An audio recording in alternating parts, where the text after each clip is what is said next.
আছে যুবক ভাইরা আছে। আসসালামু আলাইকুম। ওয়ালাইকুম আসসালাম। আমাদেরকে সৃষ্টি করছে, এই সৃষ্টি যে মানুষগুলা কিভাবে চলবে এটা বিধিবিধান হচ্ছে কোরআন।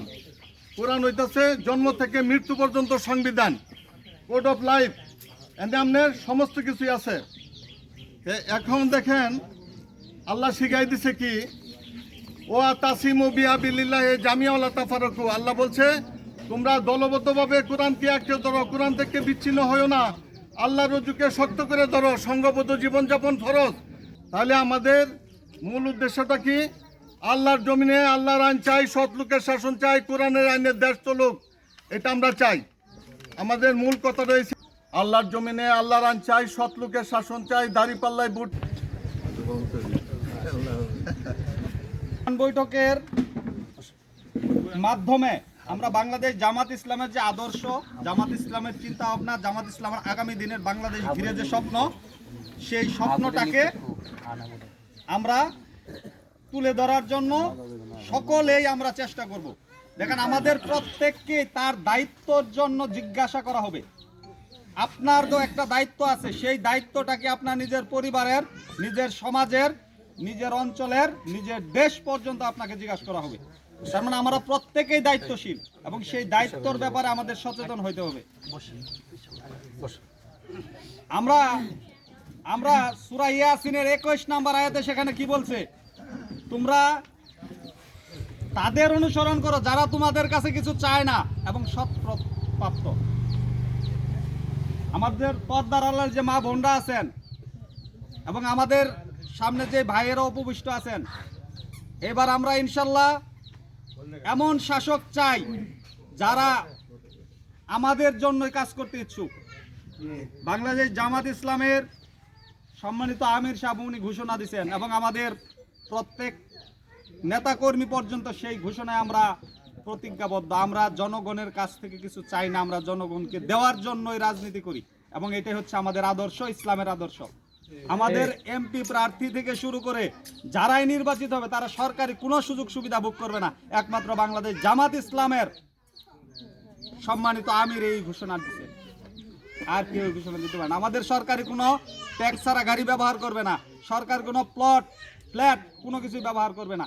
তাহলে এই শাসকের জন্য যদি আমরা কাজ না করি, কার জন্য কাজ করব? এবং সূরা নিসা 85 নম্বর আয়াতে বলা হয়েছে, যদি কোনো ভালো কাজের সুপারিশ করো তাহলে সেখান থেকে তুমি একটা অংশ পাবা, আর যদি খারাপ কাজের সুপারিশ করো সেখান থেকে তুমি একটা অংশ পাবা। নিশ্চয়ই আল্লাহ সকল কিছু সংরক্ষণকারী। তাহলে আমি আপনি যে কাজটা যাকে নির্বাচিত করব, সে যদি আধা কেজি গমও চুরি করে, এই আধা কেজি গমের একটা অ্যাকাউন্ট আপনি পাবেন, টেনশনের কারণ নাই। তাহলে আমরা এমন শাসক চাই যারা আগামী বাংলাদেশের জন্য দেওয়ার জন্য প্রস্তুত। আমরা সকলে রাজি আছি ইনশাআল্লাহ। জেলা আমিরের পক্ষ থেকে আমরা প্রত্যেকেই আজকে থেকে কমপক্ষে 10 জন করে লোকেরে আমরা দাওয়াত দিব আমার অঞ্চলে ইনশাআল্লাহ। দেখেন আমাদের এখানে সুন্দরভাবে লেখা আছে, এখানে লেখা আছে আমরা জাতির শাসক হব না, সেবক হব। ডাক্তার শফিকুর রহমান এবং আমাদের প্রত্যেকটা নেতাকর্মী এইভাবে আমরা উজ্জীবিত আছি এখনো। তাহলে আমরা আজকে জেলা আমির আমাদের মাঝে আসছেন, উনি কথা বলবেন। আমরা আর কথা বলে সময় দীর্ঘায়িত করব না। আমরা আমাদের দায়িত্বর ব্যাপারে যদি চিন্তা ভাবনা করি আমাকে ছাড় দেওয়া হবে, কখনোই না। আমার দায়িত্ব হচ্ছে আজকের থেকে আমরা প্রতিজ্ঞাবদ্ধ সকলেই, কমপক্ষে আমার যত আত্মীয় স্বজন আছে, আমার যত ভাই বোন আছে, তাদের সঙ্গে কথা বলবো যে আমার প্রতিপক্ষ, তারেও আমি ইসলামের ছায়াতলে নিয়ে আসার জন্য আমরা দাওয়াত দিব। আলহামদুলিল্লাহি রাব্বিল আলামিন। এবার তাই না, অনেক তন্ত্র মন্ত্র দেখেছি, কোনো কিছু লাভ হয় নাই।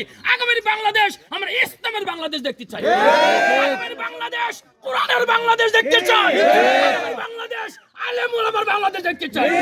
আপনারা কি রাজি আছেন? ইনশাআল্লাহ। ইনশাআল্লাহ। বাংলাদেশ জামাত ইসলাম আগামী যে নির্বাচন করতেছে, সেই নির্বাচনে আমরা সবাই ঐক্যবদ্ধভাবে আমরা আগামী বাংলাদেশের দাঁড়িপাল্লা মোড় দিয়ে আমরা বাংলাদেশ জামাত ইসলামকে জয়যুক্ত করব।